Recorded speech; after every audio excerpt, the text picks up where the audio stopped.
Hello दोस्तों, मैं कहानीकार वीरेंद्र भाटी। आज आपके सामने सेकंड पार्ट दोलिंग राज और सुरीली का सेकंड पार्ट में लेके आपके सामने प्रस्तुत हुआ हूँ। आप कहानी ज़रूर देखें और सुने और हमें कमेंट में करके ये बताएं कि आपको कहानी कैसी लगी है।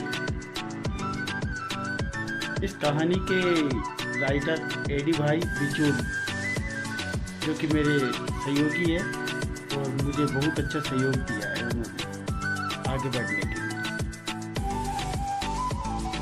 मैं एडी भाई का आभार व्यक्त करता हूँ। समय बीतता जा रहा था और वीर्यदास की जानकारी दोलिंग राज को लग गई। उसी उपरांत उस समय दोलिंग राज के दो दास हुआ करते थे, एक लोलामल और एक पूनादास। उसमें उनको वीर्यदास को मरवाने को आदेश दिए। उस आदेश की जानकारी की भनक सुरीली नटनी को लग गई। सुरीली वीर्यदास को अपना सच्चा आशिक मानती थी। उसने एक योजना बनाई, क्यों न दोलिंग राज को मरवाकर उसका साम्राज्य हथिया ले और सुरीली और वीर्यदास राज्य पर अपना एकाधिकार करके राज करने लगे। तत्परांत सुरीली दोलिंग राज से काफी खफा हो गई थी। उसकी शारीरिक दशा व यौवन और शरीर की थकान मिटती ही नहीं थी। तभी सुरीली ने दोलिंग राज को दास लीलामल और पूनादास को अपने पास बुलाकर एक छोटी सी रियासत परगना का लालच देकर दोलिंग राज को मरवा डालने की बात कही। अब दोलिंग राज इतना विशाल व भयानक शरीर वाला राजकुमार था कि उसको मारना मानो हाथी का वध करना। तभी दोलिंग राज को मारने के लिए उसने मंत्री लोलामल को अपने कमरे में बुलाया। वहां पर दोलिंग राज बुरी तरह मदिरा के नशे में धुत पड़ा था। मौका देखकर दोलिंग राज के लोलामल ने अपनी खूखरी चाकू से दोलिंग राज के सीने में उतार दी और वो दोलिंग राज वहीं तड़प कर मर गया। बात आंधी की तरह चौदरगढ़ साम्राज्य में फैल गई थी। पता यह नहीं चल रहा था कि दोलिंग राज को मारा किसने।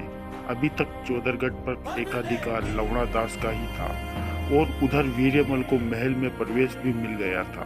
तभी राजा लवणा दास ने चौदरगढ़ के जासूस कचरा दास को रहस्यमयी दोलिंग राज की मृत्यु का पता लगाने के लिए अपने साम्राज्य के हर एक व्यक्ति से पूछताछ करने के आदेश दिए। तभी कचरादास को पूनादास पर शक हुआ, क्योंकि कचरादास व पूनादास एक ही गांव के रहने वाले थे और उसने अपने गांव झोपा की झाड़ी में ये बात बोल रखी थी। तभी जासूस कचरादास राजा लवणादास को सारी जानकारी देता है और यह बात सुरीली को पता लग जाती है। सुरीली ने आगे का स्वांग रचने के लिए कचरादास को खुश करने के लिए अपने कमरे में बुलाया और बोलती है, कचरा, मैं तुम्हें अपने तन की खुशी देना चाहती हूँ, जो दोलिंग राज को भी न दे पाई। कचरा ने सुरीली की चालाकी तुरंत छाप ली, लेकिन कचरा उसमें रंगीन यौवन व खूबसूरती के आगे मानो कचरा की जासूसी और चतुराई भी पानी पानी हो चली थी। कचरा दास कुंवारा था और यही लगभग 30 वर्षीय हो चला था। मौका पाकर उसने सुरीली से बेहद ही अच्छा शारीरिक सुख प्राप्त किया और राजा लवणा दास को मारने की बात बोली।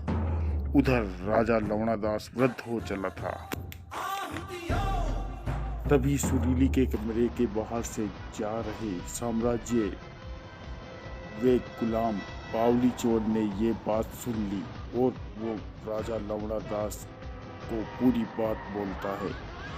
उक्त पूरी बात सुनकर राजा लवणा दास आग बबूला हो गया और अचानक उसको अपने सेनापति तोलादास व जूतामल की को तुरंत आदेश दिया कि सुरीली और वीरमल और लीला दास व पूना दास व जासूस कचरा दास को मरवाने और जिंदा सूली पर लटकवाने के आदेश दिए।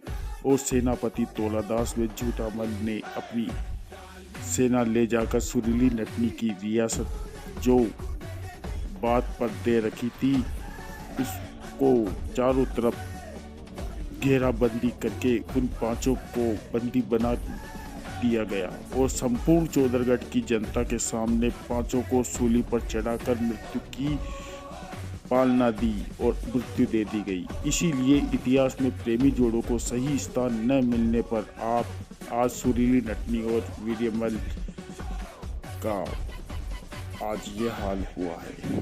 तो ये थी हमारी कहानी। आगे की कहानी के लिए बने रहिए दोस्तों हमारे चैनल कहानीकार वीरेंद्र भाटी।